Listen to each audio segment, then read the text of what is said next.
10장 19절에서 25절 말씀입니다. 그러므로 형제들아 우리가 예수의 피를 힘입어 성소에 들어갈 담력을 얻었나니 그 길은 우리를 위하여 휘장 가운데로 열어놓으실 새로운 살 길이요 휘장은 곧 그의 육체니라. 또 하나님의 집 다스리는 큰 제사장이 계심에 우리가 마음의 뿌림을 받아 악한 양심으로부터 벗어나고 몸은 맑은 물로 씻음을 받았으니 참 마음과 온전한 믿음으로 하나님께 나아가자. 또 약속하신 이는 미쁘시니 우리가 믿는 도리의 소망을 움직이지 말며 굳게 잡고 서로 돌아보아 사랑과 선행을 격려하며 모이기를 패하는 어떤 사람들의 습관과 같이 하지 말고 오직 권하여 그날이 가까움을 볼수록 더욱 그리하자. 아멘.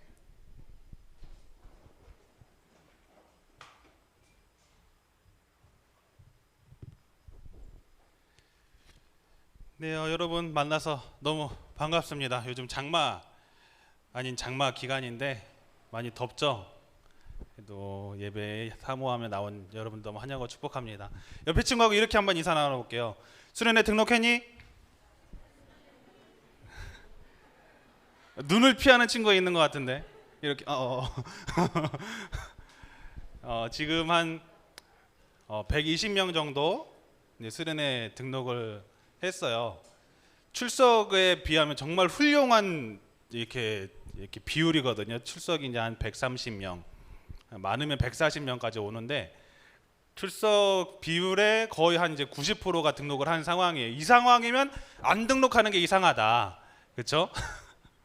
네, 같이 등록해서 수련회를 좀 사모하는 마음으로 좀 준비했으면 좋겠습니다. 전사님 여러분만한테 은혜를 되게 많이 받았거든. 그걸 경험했었고 그걸 자양분 삼아서 지금까지 전사님이 견디고 있는 거 우리 목자님들도 아마 마찬가지일 거고 굉장히 중요한 시간인 것 같아요. 그러니까 여러분 기도하는 마음으로 기대하는 마음으로 수련회 많이 좀 참여했으면 좋겠어요. 푸드트럭도 부를 거고요. 또 이렇게 무한으로 먹을 수 있는 아이스크림도 부를 거예요. 그래서 콘인데 콘으로 좀 싼 것도 아니야. 여기 비싼 거 콘 이렇게 또 나눠줄 거니까 뭐 먹는 건 아쉽지 않게 할 거예요. 그리고 노는 것도 아쉽지 않게 할 거고 그리고 치킨도 절대 싼 건 안 먹인다. 예, 뭐 옛날 통닭, 옛날 치킨 이런 거 안 먹인다. 비싼 거예요. 비싼 치킨이 막 아무튼 새우 들어가 있고 아무튼 좀 비싼 거야 보니까. 비싼 치킨에다가 뭐 말씀이요 찬양은 더 은혜가 있겠죠. 예, 그러니까 여러분들 꼭 기대하는 마음으로 참여했으면 좋겠습니다. 아멘. 아우 좋아요. 이 시간 함께 말씀 나눌 제목은 자격 미달자의 근거 있는 자신감이라는 말씀을 가지고 한번 말씀을 나눠볼 거예요. 요즘 한창 유행은 좀 지났죠. 근자감, 그렇죠? 근자감이라는 단어가 있죠. 무슨 의미예요? 근거 없는 자신감, 그렇죠? 뭐 쉽게 말해 이런 거. 전사님 진짜 잘생긴 거 같지 않니? 뭐 이런 거. 야 그렇게까지 반응할 건 없잖아. 알아. 전사님도 이제 맛이 간 건 알아요. 예, 이제 살짝 맛이 간 건 충분히 알기 때문에 이렇게까지 할 건 없어. 요즘 근거 없는 자신감이라고 이야기하는데 이제 크리스찬들에게는 뭐가 필요하면 근거 있는 자신감에 대해서 좀 나눠보려고 해요. 한 가지 이야기를 들려드릴게요. 옛날 어느 나라에 왕자가 이제 홍기가 다 찬 거예요. 홍기가 다 차는데 짝을 만나야 되는데 짝을 못 만나는 거지. 그래서 뭐 왕국을 다 이렇게 수소문 하고 했는데도 못 찾으니까 이 왕이 아빠가 공문을 내린 거야. 각 지역마다 괜찮은 여인들 이렇게 한 두세 명씩은 다 이렇게 보내라고. 그래서 딱 진짜 외모 그리고 뭐 실력, 지식 뭐 그런 걸 충분히 겸비한 사람들을 추리고 막 다 부른 거예요. 그 중에서도 이제 추려서 고른 이제 3명. 그 3명을 딱 이제 왕자 앞으로 데려다 준 거죠. 이제 왕자가 고르기만 하면 되는데 이 3명 중에 3명을 골라야 되는데 어떻게 고를까 고민하다가 왕자가 이렇게 제안을 합니다. 그 지성과 또 뭐 외모를 겸비한 그 여인들한테 각각 500만 원씩을 주면서 그 500만 원을 주면서 당신들이 가장 값지게 사용할 수 있는 곳에서 사용하십시오 하고 이제 보낸 거예요. 첫 번째 이 여인은 그 500만 원을 어떻게 했었냐면은 가장 값진 옷과 가장 값진 화장품을 사고 가장 값진 이렇게 장신구를 몸에 두른 거죠. 그리고 나서 그 왕자 앞에 딱 나타난 거예요. 당신은 그 돈을 어디다 썼냐 했더니 나는 나를 자신을 꾸미는 데 썼습니다. 이렇게 이야기한 거예요. 그러면서 왜 그러면은 거기다 돈을 썼느냐 이렇게 물어보니까 한 나라의 여왕이 될 사람이라면 이 정도의 기품은 있어야 된다고 생각합니다. 그래서 저는 저를 꾸미는 데 사용했습니다. 나를 사랑할 수 있는 사람이 다른 사람을 사랑할 수 있다고 저는 생각합니다. 라고 이야기하면서 쓴 거죠. 두 번째 여인이 왔어요. 두 번째 여인을 봤더니 그 500만 원을 어떻게 썼느냐 물어보니까 그 500만 원을 가지고 그 상대방 남성 그러니까 그 왕자를 위한 선물을 막 한 보따리를 사온 거예요. 왕자를 위한 옷과 뭐 비단과 금은보화를 다 갖고 온 거죠. 그러면서 선물을 한 거죠. 그러면서 이렇게 이야기합니다. 그 여인은 나에게 있어서 가장 소중한 건 당신입니다. 그러기에 이 돈을 당신을 위해서 모두 사용했습니다. 라고 이야기한 거예요. 세 번째 여인이 왔어요. 세 번째 여인이 왔더니 500만 원을 가지고 어디에 사용했습니까? 라고 물어보니까 그 여인이 이렇게 이야기하는 거예요. 당신이 준 소중한 돈을 어디다 허투루 쓸 수가 없어서 그 돈을 가지고 장사를 해서 1,000만 원을 만들어 왔습니다 하면서 1,000만 원을 딱 내민 거예요. 여러분 같으면은 누구랑 결혼을 할까요? 첫 번째 손 들어보세요. 첫 번째 나 자신을 위해서 목사님. 일단은 목사님들이 다 손 드는데 목사님들 나를 위해서 좀 꾸미는 거에 필요한 것 같아요. 두 번째 상대방을 위해서 돈 쓴 사람 없네. 자, 세 번째 1,000만 원 만들어 온 사람. 야, 세 번째 그렇지 뭐니 해도 머니가 최고죠. 그 왕자가 누구랑 결혼했냐면요. 그 세 명 중에서 가장 이쁜 여자랑 결혼했습니다. 네. 다 필요 없고 제일 이쁜 여인과 결혼을 했다라는 이야기예요. 여러분 왕자가 그 배우자를 삼는 기준이 뭐였던 거예요? 외모였던 거죠. 외모. 뭐 다 괜찮고 다 좋고 그 중에서 난 제일 이쁜 여자랑 결혼할 거다 해서 결혼을 했다라는 이야기예요. 여러분 아마 대부분의 남자에게 또 속한 이야기일지도 모르겠어요. 예. 사람마다 자신만의 그런 기준이 있고요. 또 그 기준을 가지고 사람들을 선택하고 판단한다라는 거죠. 그 판단의 기준이 외모가 될 수도 있고요. 그 사람의 능력이 될 수도 있고요. 그 사람의 내면의 성품이 될 수도 있어요. 누구나마다 다 그런 기준을 다 갖고 있습니다. 마찬가지로 또 대학도 마찬가지예요. 회사도 마찬가지죠. 그 대학에서 뽑고자 하는 뭐가 있어요? 기준이 있어요. 회사도 마찬가지예요. 그 회사에서 뽑고자 하는 기준이 있어요. 그래서 그 기준에 들기 위해서 우리는 뭘 하고 있어요? 지금도 열심히 공부를 하고 있죠. 그렇죠? 일단은 뭔가 기준에 내가 부합한 사람이 되기 위해서 나의 스펙을 끌어올리기 위해서 지금도 막 영혼을 끌어올려가면서 어제도 밤늦게까지 공부해가면서 그래서 지금 열심히 졸면서 그렇죠? 하는 친구들도 굉장히 많다라는 거예요. 그래서 우리는 막 외모도 가꾸고 그리고 공부도 열심히 하고 세상의 기준에 나를 맞추기 위해서 굉장히 노력을 합니다. 그런데 여러분 그런 생각 해보셨어요? 세상의 기준에 나를 맞추려고 굉장히 노력은 하고 있는데 지금도 살아가면서 그렇게 기준을 맞추면서 노력하고 있는데 하나님의 기준에 나를 맞춰보려고 한번 생각을 해보셨나요? 하나님의 기준에 나를 맞추려면 어떻게 해야 될까? 여러분 한국에 있어서 최고의 대학교라고 하는 서울대학교에 들어가기 위해서는 커트라인이 높은가요? 낮은가요? 높습니다. 예, 전사님은 중학생 때만 해도 되게 자신감 있게 얘기해요. 서울대학교 그거 그냥 뭐 조금만 공부하면 가는 거 아닌가 라고 했다가 모의고사를 보면서 처절하게 깨달았지. 나는 인서울만 해도 성공하는 거구나. 서울대학교의 문턱도 나는 밟을 그런 제목이 못 되는구나 하고 그때 깨달았어요. 굉장히 높아요. 서울대학교 커트라인. 서울대학교에서 가장 멍청한 질문이 이거래. 뭔지 아세요? 너 고등학교 때 몇 등 했어? 되게 멍청한 질문이에요. 왜? 다 1등한 애들만 오기 때문에 가장 멍청한 질문이에요. 너 대학교 때 고등학교 때 몇 등 했어? 제일 멍청한 질문. 아무튼 그런 사람들이 갈 수 있는 대학교 굉장히 커트라인이 높습니다. 그래서 일단 서울대학 딱 붙기만 하면은 뭐 어딜 가도 막 떵떵거리고 살 수 있잖아요. 그 정도로 커트라인이 높아요.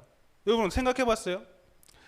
여러분이 좋아하는 연예인들 뭐 요즘 가장 잘 나가는 BTS의 신부가 되기 위해선 커트라인이 높을까 낮을까?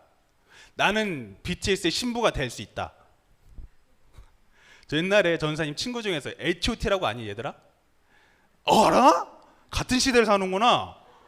야, H.O.T 모르는 사람 많은데 이게 되게 뭔가 이렇게 공감대가 형성이 된다 지금.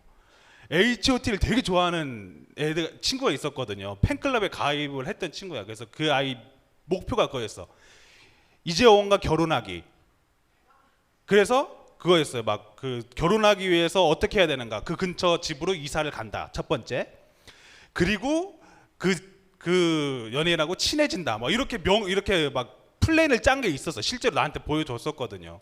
그거 보면서 야, 너 진짜 대단하다. 결혼했을까 못했을까? 못했어요.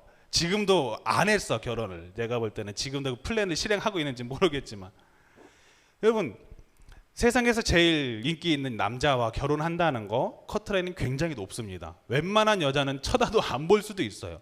쉽지 않아요. 그 기준에 나를 맞추기가 쉽지 않다는 거예요. 세상의 기준도 이런데 이 세상을 창조하신 하나님의 기준에 내가 들려고 한다? 가능할까 못 가능할까? 불가능하다는 거예요. 서울대학교 들어가는 것도 힘든데 하나님의 기준에 나를 맞춘다? 이거는 사실상은 불가능한 기준이라는 거죠. 이게 실현 가능하지 않은 내용이라는 거예요. 누구나 다 우리는 하나님의 기준에 맞춰서 봤을 때 나는 뭐예요? 기준 미달자라는 거예요. 기준 미달자. 그 기준에 부합될 사람이 없습니다. 하나님의 신부가 된다? 이거는 말도 안 되는, 이건 진짜 BTS의 신부가 된다는 이야기보다 더 허무맹랑한 소리가 그 얘기인 거죠. 하나님의 기준에 맞춰서 생각을 했을 때. 오늘 말씀을 읽은 이제 계속 히브리서 말씀을 나누고 있는데 수신자가 누구라고 했어요? 유대 기독교인들이라고 했어요. 유대인들이에요. 유대인들이라고 하는 거는 뭘 말하는 거예요? 하나님 말씀에 되게 정통한 사람들이에요. 유대인들이잖아. 그리고 자부심도 굉장히 뿜뿜했던 사람이라고. 우리는 하나님이 택한 백성이다라는 그런 자부심이 굉장히 있던 사람이라고요. 그런 유대인들에게 있어서 신앙의 문턱이 낮을까 높을까? 되게 높았어요. 유대인들에게 있어서 그 신앙을 지키면서 살아간다라는 그 문턱은 굉장히 높았다고요. 그래서 율법을 지키면서 살아간다는 것 자체가 많은 희생과 노력을 필요로 했던 그 과정들이었어요. 그러니까 그것을 지키면서 살아가는 율법주의자들이 존경을 받을 수밖에 없는 상황이었죠. 그런 상황에서 율법을 거의 뭐 무시해 버리는 것처럼 보이는 예수님이 등장을 하니까 충돌이 일어나는 거예요. 이건 뭐 이상하게 생긴 사람이 와가지고 율법을 자꾸 무시하는 것처럼 보이니까, 율법을 어기는 것처럼 보이니까, 이거 뭐 안식일 날에 자꾸 병자 고치고 막 이러니까, 그러니까 막 계속 충돌이 거기서 생겨나기 시작한 거죠. 근데 여러분, 문턱이 높다라는 것은요, 그만큼 그 안에서 좌절을 느끼는 사람들이 많다 적다? 많다는 거예요. 우리가 서울대학교를 목표로 했을 때, 넌 대학교 이제 서울대학만 가야 돼 라고 했을 때 인생에 뭐를 맛보기 시작할까? 좌절감, 그렇죠? 난 진짜 돌머리다. 난 진짜 세상에서 제일 멍청하구나. 좌절감을 맛보잖아요. 마찬가지예요. 하나님의 기준에 날 맞추려고 생각하다 보면은 인생의 좌절감, 신앙의 좌절감을 맛볼 수밖에 없다는 거죠. 오늘 본문은요, 그런 정말 내가 정말 하나님의 사랑을 받을 만한 사람일까? 내가 정말 하나님의 신부가 될 수 있을 사람일까라는 생각하는 사람, 나는 자격 미달자다라고 생각하는 사람들에게 향하는 메시지인 거예요. 히브리서 10장 19절에서 20절 이렇게 말씀합니다. 다 같이 한번 읽어볼게요. 시작.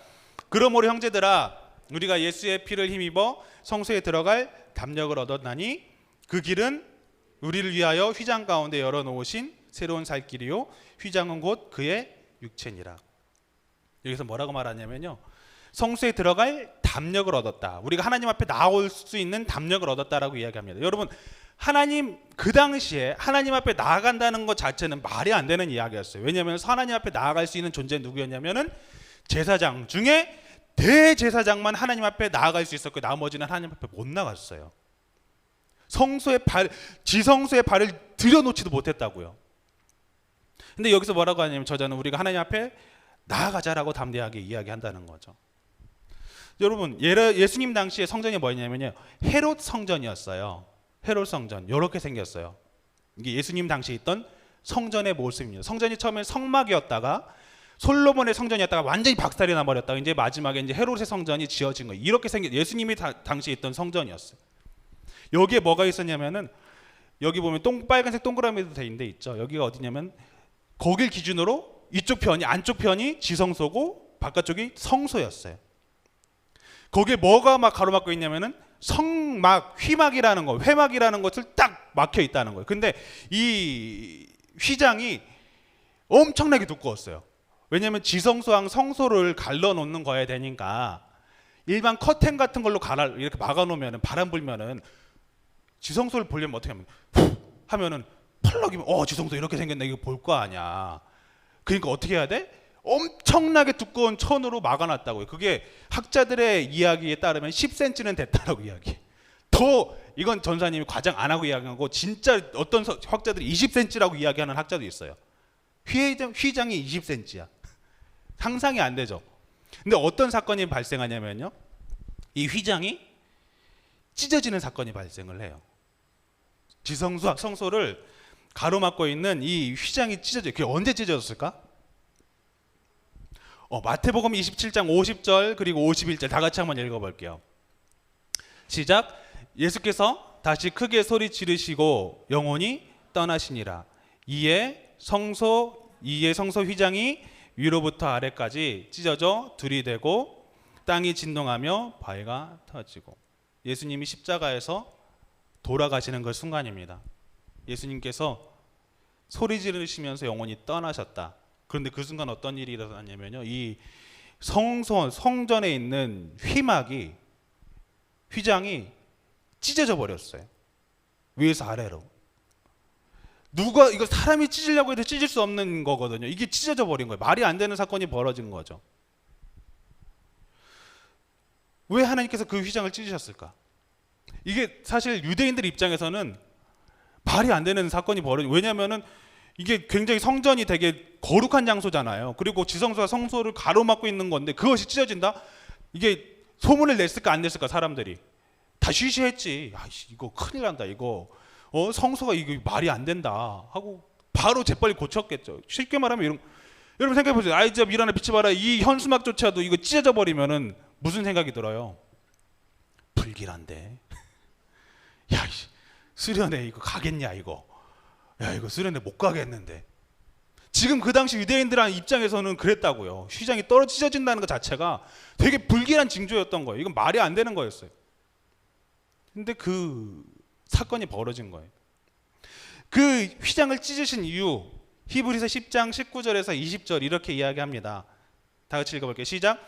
그러므로 형제들아, 우리가 예수의 피를 힘입어 성소에 들어갈 담력을 얻었나니 그 길은 우리를 위하여 휘장 가운데로 열어놓으신 새로운 살 길이요 휘장은 그의 육체니라. 휘장이 뭐래요? 그의 육체래요. 그의 육체를 찢었어요. 예수님의 육체가 찢어짐으로 어떻게 된 거예요? 지성소와 성소를 구분짓는 게 없어져 버렸다고요. 그전에는 지성소는 대제사장만 1년에 한 번 딱 들어갈 수 있었어요. 아무도 못 들어갔어요. 구경도 못 했어요. 그런데 그것을 누가 찢냐면 하나님의 손으로 찢어버리십니다. 그 휘장을 찢어버리세요. 이렇게 말해요. 그 휘장은 그의 육체다. 예수님의 육체가 찢겨지심으로 그 휘장이 찢어져 버린 거예요. 그러니까 뭐예요? 내가 하나님 앞에 나아가려면 그동안은 대제사장을 통해서 제사장을 통해서만 하나님 앞에 나아갈 수 있었는데 이제는 어떻게 된다? 네가 직접 나아가라. 그 휘장 내가 없애버리겠다. 이제 네가 직접 예수 그리스도의 찢어진 피로 인해서 네가 직접 나올 수 있다라는 거예요. 그렇기 때문에 히브리 기자는 이렇게 이야기합니다. 히브리서 10장 22절 다 같이 읽어볼게요. 시작. 우리가 마음의 뿌림을 받아 악한 양심으로부터 벗어나고 몸은 맑은 물로 씻음을 받았으니 참 마음과 온전한 믿음으로 하나님께 나아가자. 이렇게 말합니다. 우리가 하나님 앞에 나올 수 있는 것은 어떠한 의로운 행위나 자격으로 일한 것이 아니라 오직 예수님의 찢겨짐으로 나올 수 있었다라는 거죠. 그래서 그 앞에 우리 온전한 믿음으로 하나님 앞에 나아가자라고 이야기하는 거예요. 어떤 조건이 아니라 하나님 앞에 나아가려면 사실 조건이 많거든요. 그 조건에 우린 다 기준 미달이거든요. 그런데 그것을 하나님께서 아시니까 어떻게 하냐면요, 우리 예수 그리스도의 몸을 찢기심으로 인해서 우리가 직접 나아갈 수 있도록 하나님께서 길을 만들어 놓으셨다는 거죠. 그래서 온전한 믿음으로 나아가자라고 말합니다. 여기서 담대함으로 하나님 앞에 나아간다라고 이야기하는데 담대함으로 하나님 앞에 나아간다는 게 어떤 걸 이야기할까요? 탕자의 비유를 통해서 담대히 하나님 앞에 나아가는 것이 무엇인지를 좀 발견을 할 수가 있어요. 여러분, 탕자의 비유 다들 아시죠? 탕자의 비유 어떤 이야기예요? 둘째 아들이 아버지를 찾아와서 뭐라고 이야기합니까? 아빠, 재산을 주세요라고 이야기하는데 그 재산을 어떤 재산을 달라고 하는지 아세요? 유산을 달라고 해요. 유산을. 아빠, 나한테 줄 유산 있죠? 그거 지금 미리 좀 갑을 좀 합시다. 내가 좀 땡겨 씁시다 하면서 달라고 해요. 여러분, 유산은 언제 받는 건 줄 아세요? 아빠가 죽어야지 받는 거거든. 근데 이 아들 녀석은 뭐라고 이야기하냐면은 아빠를 미리 죽여버렸어. 그냥 아빠 어차피 죽일 때 나 줄 거 있으니까 그거 나 그냥 지금 미리 줘라 라고 한 거죠. 되게 불효막심한 이야기인 거예요. 이거 말이 안 되는 이야기인 거죠. 근데 이미 아빠를 죽여버렸어. 그리고 돈을 달래. 그러더니 어떻게 해요? 그 지역을 떠나서 이방 나라로 가버립니다.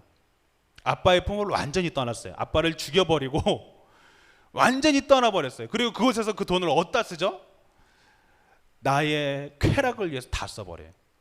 허랑방탕하게 나의 배를 채우고 술 마시고 여자랑 놀아나고 나의 쾌락을 위해서 다 써버립니다.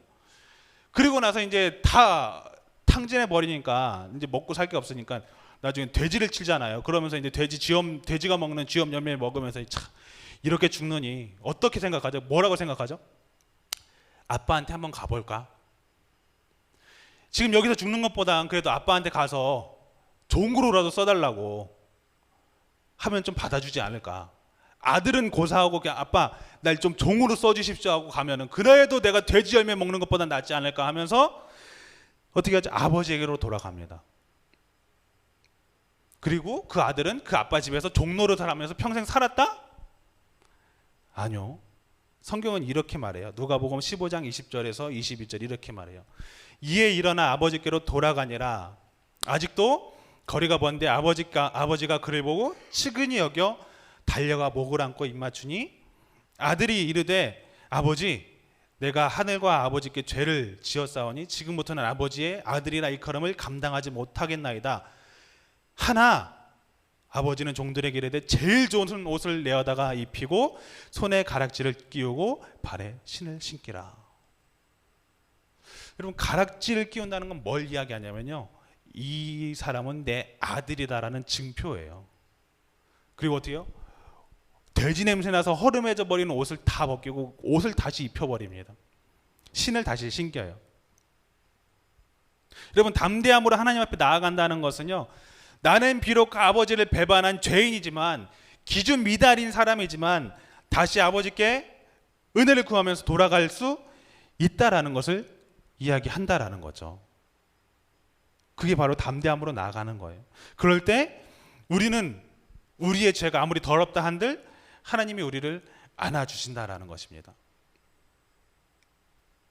모든 죄를 덮는 그 사랑, 그것이 바로 예수 그리스도의 능력이다라는 거예요. 능력. 여러분, 생각해 보셨어요? 죄를 덮는다고 이야기하셨는데 어느 죄까지 덮으실까요? 하나님의 죄는, 예수 그리스도의 희생은 어디까지 덮어주실 수 있을까요? 나를. 자, 도둑질까지는 덮어주신다. 간음까지는 덮어주신다. 살인까지 덮어주실까? 이제 거기 가면서 이제 퀘스천이 드는 거예요. 살인까지 덮어주시나? 우리는요, 하나님 예수님의 그 사랑을 좀 이렇게 한계를, 리미트를 걸어버립니다. 그리고 그것에 대한 두려움이 있어요. 여러분, 부모가 자식의 죄를 어디까지 덮어줄 수 있을까요? 영화의 장면 중에서 한 장면인데 이런 장면이 등장을 하거든요. 어떤 장면이냐면 아들이 자신의 어머니를 칼로 찔러 죽여요. 그 과정에서 손톱이 이렇게 부러져서 떨어진 거예요. 엄마가 피를 흘리면서 탁 엎어졌는데 봤더니 머리맡에 뭐가 있냐면 아들의 손톱이 깨져 있는 게 발견된 거지. 그래서 그거를 어떻게 했을까요? 그거를 아들 거 하면서 써서 죽은 게 아니라 자기가 먹어버려요. 왜? 우리 아들이 범인이라는 것을 감추고 싶어서, 우리 아들이 이렇게 죄인이다라는 것을 감추려고 먹어버려요. 근데 이게 영화의 이야기잖아요. 근데 실제로 이런 사건이 발생을 했었어요. 뉴스에 한번 나온 적이 있는데 아들이 자신의 어머니한테 막 흉기를 휘두른 거예요. 그 원인을 알아보니까 자신한테 잔소리 한다고, 그리고 용돈 안 준다고 막 흉기를 휘두른 거죠. 그리고 엄마가 칼을 맞았어요. 그래서 막 피를 흘리는데, 그러면서 이 엄마가 한 행동이 뭐였냐면은 옷장에 있는 옷을 다 뺍니다. 왜 뺐을까?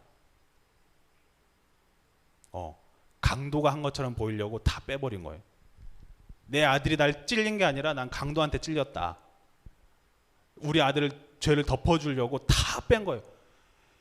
조사를 하는데 이상한 거예요. 강도라고는 하는데 뭐 없어진 건 하나도 없고 침투한 흔적도 없는 거예요. 그래서 뭐 봤더니, 알고 봤더니 아들이 찔른 거였던 거예요. 여러분, 부모가 자식을 용서하는 한계는요 없습니다. 심지어 그 아들이, 그 자식이 나를 향해서 흉기를 휘둘른다 한들 그걸 덮고자 하는 마음이 누구냐면 부모의 마음이라는 거예요. 그것이 부모님의 사랑이라는 거예요.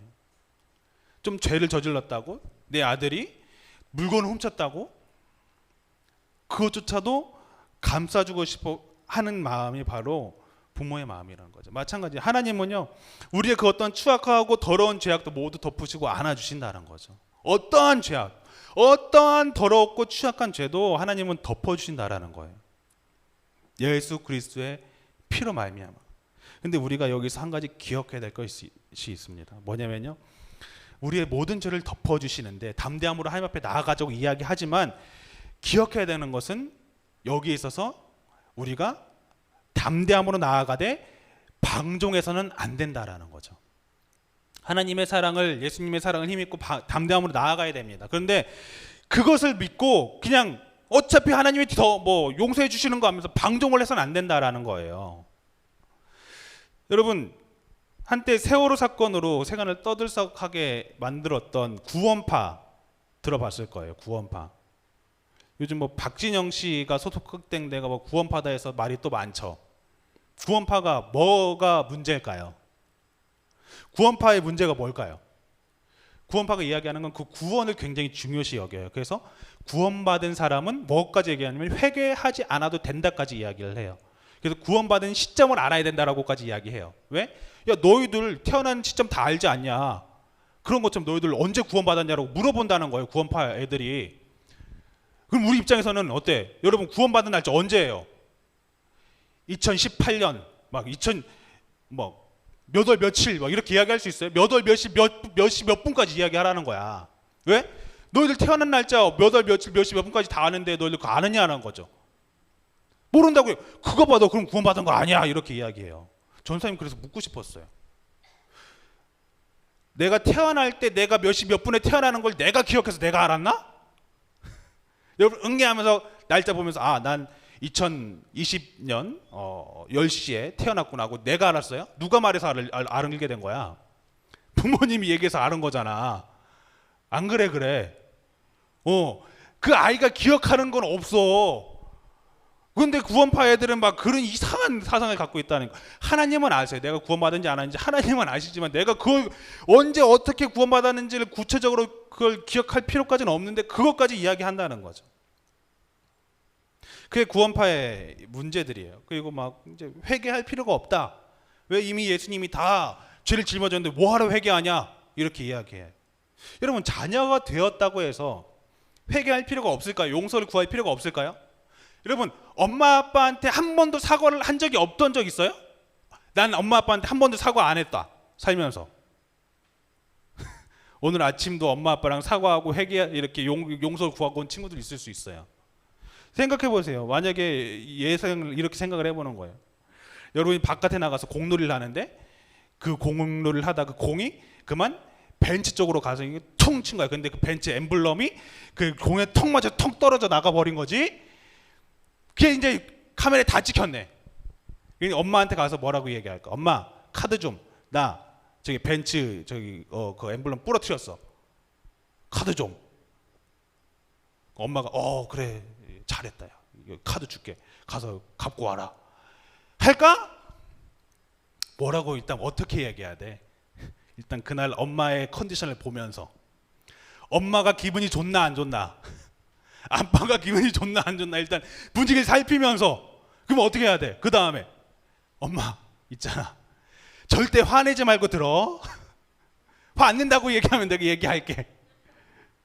그러면서 접근하잖아요. 왜? 내 잘못한 걸 아니까. 그럼 뭐라고 해? 엄마 내가 이렇게 잘못했어. 그러니까 좀 엄마가 좀 해결 좀 해줘. 이렇게 얘기하잖아요. 여러분 아무리 부모와 자녀의 관계라도요. 잘못하면은요. 잘못했다고 용서를 구하는 게 맞는 거예요. 우리가 하나님의 자녀로 살아가지만 실수할 수 있고 잘못할 수 있습니다. 그럼 그때마다 우리는 어떻게 해야 돼? 잘못했다고 하나님 앞에 나아가서 고백하는 게 필요하다는 거예요. 그걸 안 한다? 그것이 바로 방종이죠. 난 하나님의 자녀니까 떳떳해. 뭐 이미 예수님이 다 죄값 치렀는데 뭐 예수님 알아서 이게 좀 해결하세요. 그게 방종인 거예요. 하나님의 자녀로 살아간다는 거는 그러한 삶을 살아가려고 노력을 하는 거예요.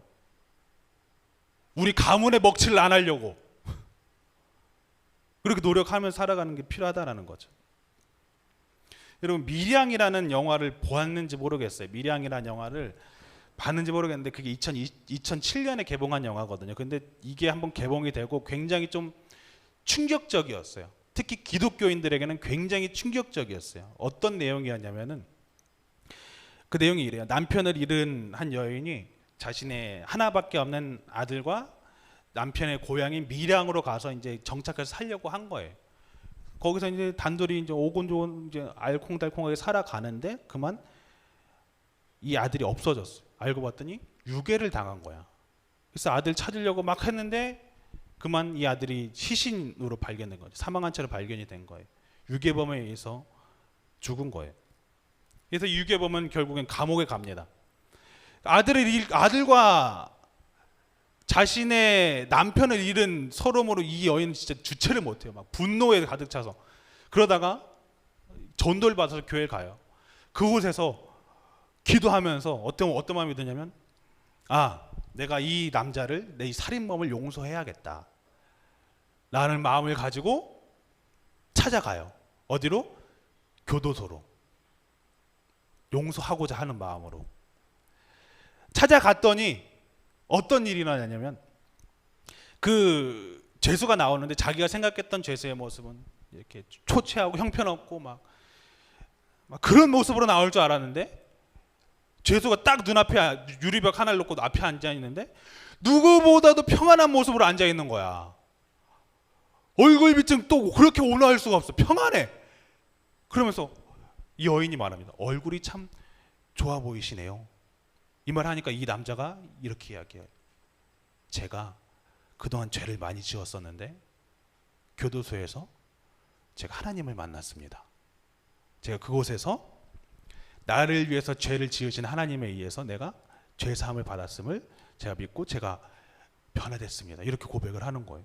그 이야기를 들은 이 여인의 마음이 어땠을까요? 그때부터 뒤집어진 거예요. 아니 내가 당신을 용서 안 했는데 누가 당신을 용서하냐? 이게 말이 되냐? 하나님이 어딨냐 하면서 막 자질러지기 시작한 거죠.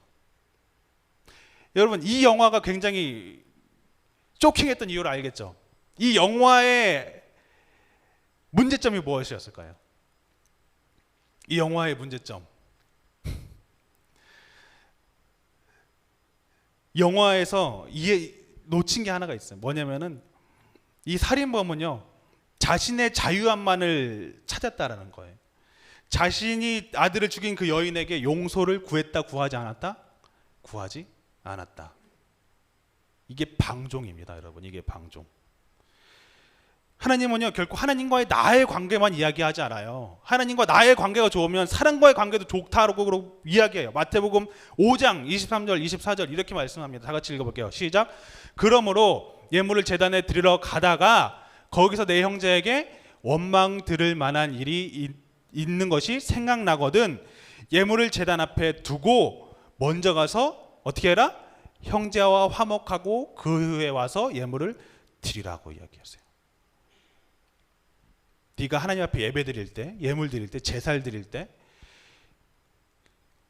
드리려고 하는데 갑자기 형제랑 다툰 게 생각나는 거야. 그러니까 그때 어떻게 하라고요? 그걸 다 내려놓고 형제랑 먼저 관계를 회복하고 용서를 구하고 그리고 나서 제물 드리라고 이야기합니다. 또 히브리 기자는 또 이렇게 이야기해요. 히브리서 10장 22절부터 25절까지 보면은 우리가 마음의 뿌림을 받아 악한 양심으로부터 벗어나고 몸은 맑은 물로 씻음을 받았으니 참으로 온전한 믿음으로 하나님 앞에 나아가자. 또 약속하신 이는 믿으시니 우리가 믿는 도리의 소망을 움직이지 말며 굳게 잡고, 여기서부터가 중요해요. 서로 돌아보아 사랑과 선행을 격려하며 모이기를 패하는 어떤 사람의 습관과 같이 하지 말고 오직 권하는 날까지 날이 가까이옴이 볼수록 더욱 그리하자. 서로 돌아보아 어떻게 해요? 사랑하자고 이야기합니다. 서로를 선행으로 격려하자라고 이야기해요. 이것이 뭐예요? 우리 것이 용서함 받은 하나님 앞에 담대함으로 나아가는 사람들의 삶의 모습인 거죠. 여러분, 담대함으로 하나님 앞에 나아간다고 했을 때 자칫하면 방종으로 교만해질 수 있어요. 그런데 나를 위해서 찢기신 예수님을 묵상할 때 우리는 그 앞에서 겸손해질 수밖에 없습니다. 우리가 어떻게 자격미달인 우리가 하나님의 신부된 조건에 부합할 수가 있겠어요? 우리가 하나님 앞에 담대함으로 나아갈 수 있는 것은요, 우리를 위해서 찢기신 예수 그리스도의 피로 가능한 것이다라는 것입니다. 그래서 이렇게 하나님 앞에 나아갈 수 있는 사람은 우리의 이웃을, 그리고 나의 친구를, 서로를 사랑할 수 있는 사람이에요. 왜냐하면 그 은혜를 내가 입은 사람이기 때문에, 그 은혜에 빚진 자 된 사람이기 때문에 그렇습니다. 여러분, 나는 자격이 안 되는 것을 알지만 그 자격이 안 되는 우리를 품으시고 거두시기 위해서, 우리를 위해서 몸을 찢어가면서까지 우리를 품으신 그 사랑, 그 은혜에 빚지지 않는 삶을 살아가는 사람이 바로 그리스도임을 여러분들이 기억하시길 바랍니다. 아멘. 이제 말씀을 마무리 짓고 함께 좀 찬양하고 기도하길 원하는데요. 여러분 생각해 보세요. 여러분들이 하나님의 기준에 내가 과연 맞을까? 안 됐거든요. 하나님의 기준에 우리는 발끝만치도 미치지 못하는 사람들이에요. 그런데 우리가 하나님 앞에 나아갈 수 있는 것은요, 우리를 위해서 그 휘장을 찢으시듯이 예수님을 찢으심으로 지성소와 성소를 없애버리셨어요. 그래서 우리가 하나님 앞에 나아갈 수 있는 자격이 됐다라는 거죠. 그 자격을 얻은 사람은 어떤 사람이요? 나의 이웃을 사랑할 수 있고 나의 이웃을 위해서 헌신할 수 있는 사람. 왜? 내가 그 은혜를 입었기 때문에, 이미 내가 하나님으로부터 그 사랑을 받았기 때문에 다른 사람에게도 그런 사랑을 베풀 수 있는 사람임을 여러분들이 기억했으면 좋겠습니다. 이 시간 함께 찬양하면서 나아가도록 하려고 하는데요. 여호와께 돌아가자, 이 찬양의 고백, 어떻게 보면은 우리가 말씀 나눈 이 말씀과도 너무나도 좀 우리 입술로 할 수 있는 고백인 것 같습니다. 내 백성이 나를 떠나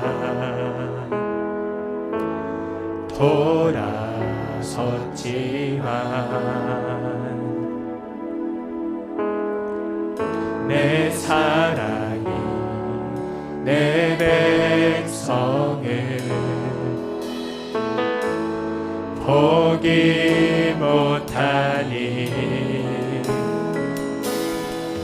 내 모든 것 내어주고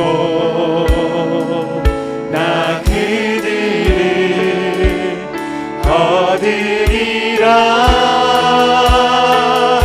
여호와께 돌아가자. 우린 돌아서도 그는 변치 않네. 여호와께 돌아가자. 우린 넘어져도 그 사랑 영원하네. 다시 한번 고백합니다. 내 사랑이, 내 백성이 나를 떠나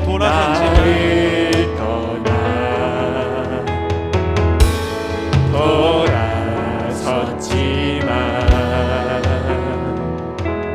예수님의 그 사랑이 내 사랑이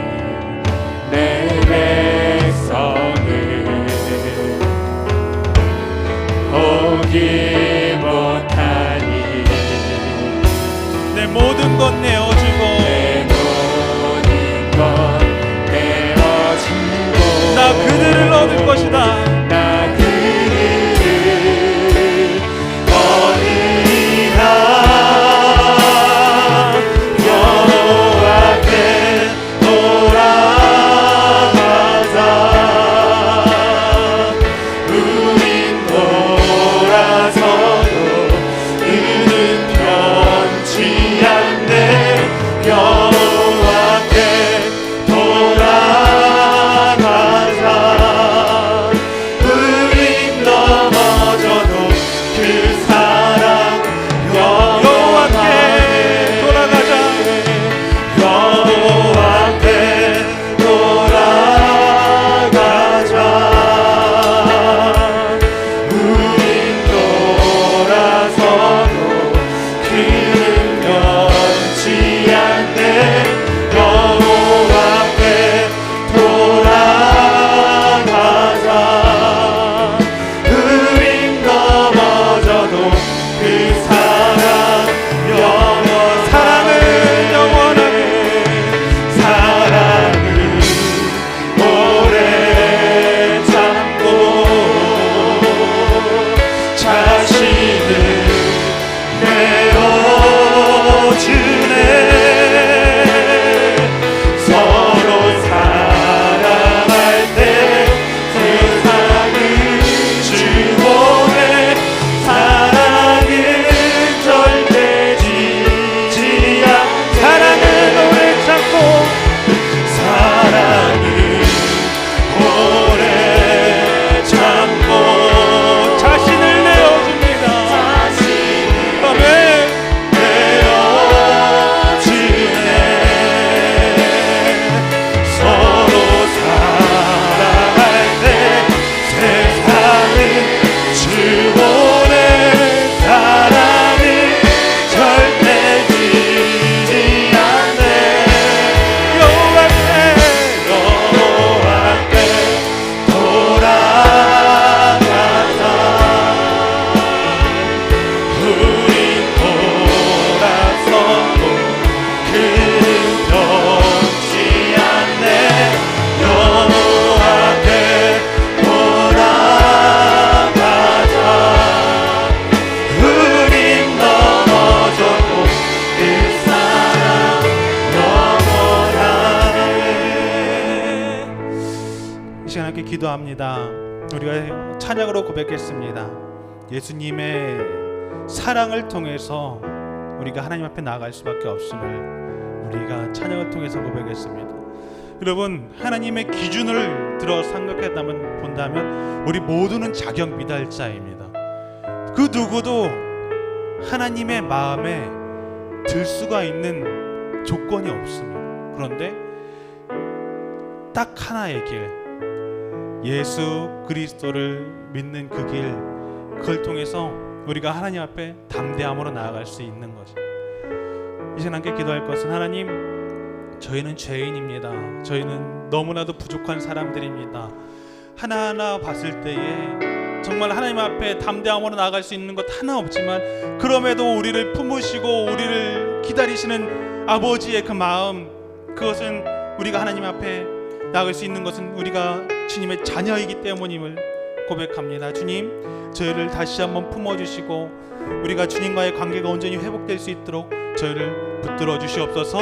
그런 주님과 함께 하나 되는 삶, 주님과 함께 동행하는 삶을 살아가는 저희가 되게 해달라고 함께 기도로 고백하면서 나가도록 합니다. 기도하겠습니다.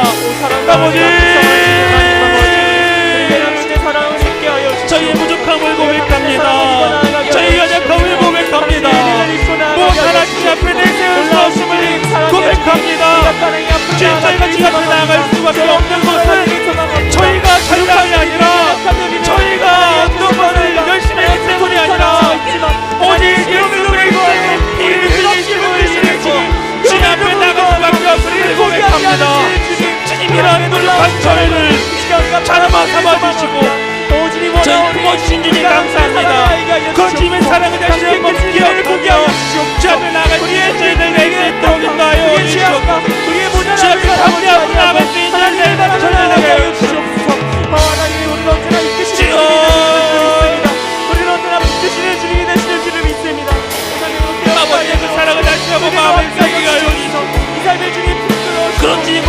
회복되게 하여 주시옵소서. 아버지 저희들이 입술로 고백했듯이 저희가 주 앞에 돌아가기를 원합니다. 괜찮은 집을 다시 바라보게 하여 주시옵소서. 그런 주님을 다시 한번 마음에 새기며 나아갈 때에 가운데 참된 자유 아버지 주님을 바라보게 하여 주시옵소서. 아버지 가운데 참된 자유가 하여 주시옵소서.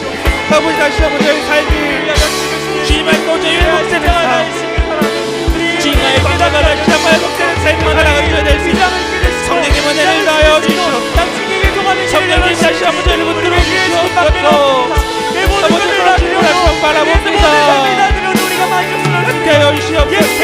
여호와께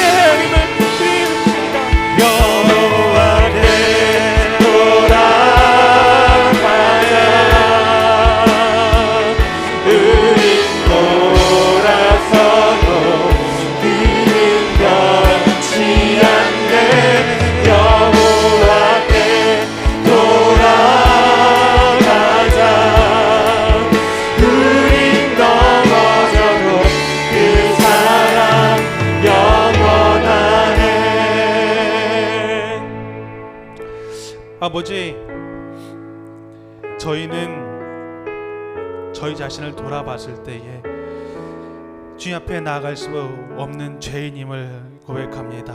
자격 미달자임을 고백합니다. 하지만 저희가 주님 앞에 그럼에도 불구하고 담대함으로 나아갈 수 있는 것은 우리를 위해서 주 예수 그리스도를 찢으심으로 지성소와 성소를